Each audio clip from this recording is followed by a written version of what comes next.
Today, our tip of the week is on cancer. This is part one.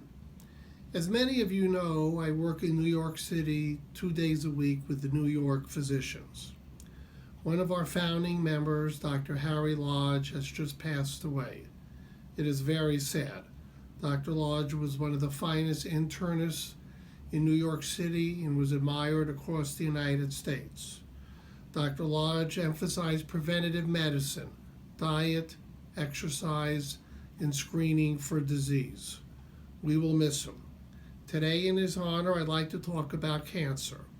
Now, you say, why can I talk about cancer? I'm a Johns Hopkins Cardiologist, but I'm also a Duke Internist, so I'm allowed to talk about general medicine. I hate cancer. Most of my heart patients die from cancer, not from heart disease. So we want to prevent cancer. Diet, exercise can prevent certain types of cancer. No smoking can prevent certain types of cancer. But certain types of cancer don't seem to be preventable.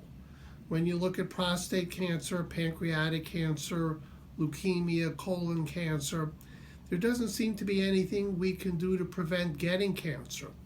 So then we have to screen for cancer to try to catch it early.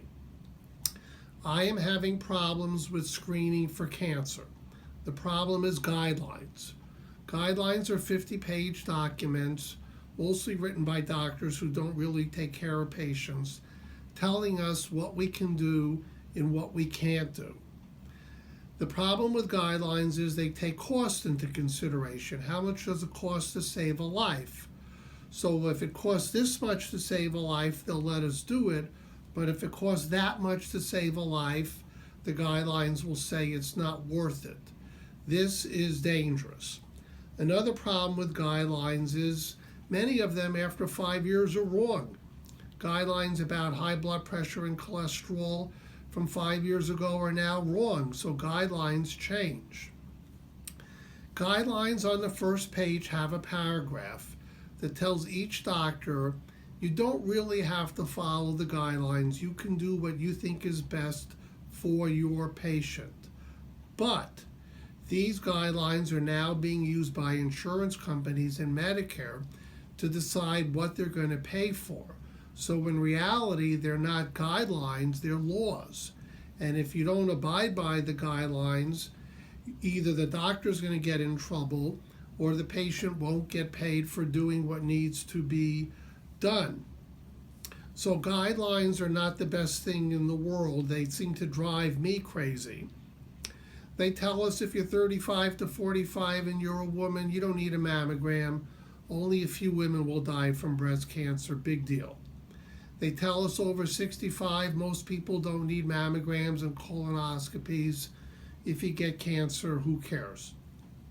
They tell us prostate cancer is not that bad for you, but 1 million Americans die every year from prostate cancer.